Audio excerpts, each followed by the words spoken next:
Hi hello welcome to Balu consulting.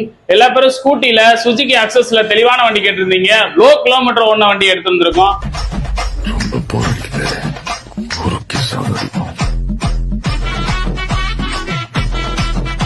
இந்த வண்டி model பாத்தீங்கன்னா 2020 model, single owner, Dindigul registration. இந்த வண்டி அவுட்லுக்கு மேனி எல்லாமே சூப்பரா இருக்குங்க. உங்களுக்கு எடுத்தா எந்த வேலையுமே இல்ல, ரெடி டு டிரைவ் தான். பாலு கன்சல்டிங்ல இந்த வண்டிக்கு பெஸ்ட் ரேட் என்ன ஸ்கோர் பண்றோம் பாத்தீங்கன்னா வெறும் 59,000 ரூபாய் தான். அந்த ரேட்டும் பிக்சர் கிடையாது. நேர்ல வாங்க, நெகோசியேட் பண்ணிக்கலாம். நம்ம லோன் ஆப்ஷனும் பண்ணி கொடுத்துருக்கோம். உங்க கையில வெறும் 10,000 ரூபாய் இருந்தா போதும், இந்த வண்டியை நீங்க சொந்தமாக்கலாம். பேலன்ஸ் இஎம்ஐ நம்மளே போட்டு கொடுத்துடலாம். உங்க கையில எந்த வண்டியா இருந்தாலும் சரி, எக்ஸ்சேஞ்சுக்கு நல்ல ரேட்டுக்கு நம்மளே எடுத்துக்கலாம். நம்ம பாலு கன்சல்டிங் எங்க லொகேஷன் பாத்தீங்கன்னா நம்ம திண்டுக்கல் ஜங்ஷன் போறவில்லை, தினத்தந்தி ஆபீஸ்க்கு அப்படியே ஆப்போசிட்ல தாங்க இருக்கு. டைரக்டா நம்ம ஷாப்பை விசிட் பண்ணி பாருங்க. மேலும் இந்த மாதிரி scooty, low budget, high budget எல்லா வண்டியும் எடுக்கிறதுக்கு நம்ம பாலு கன்சல்டிங் பேஜை மறக்காம ஃபாலோ பண்ணிக்கோங்க. தேங்க்யூ.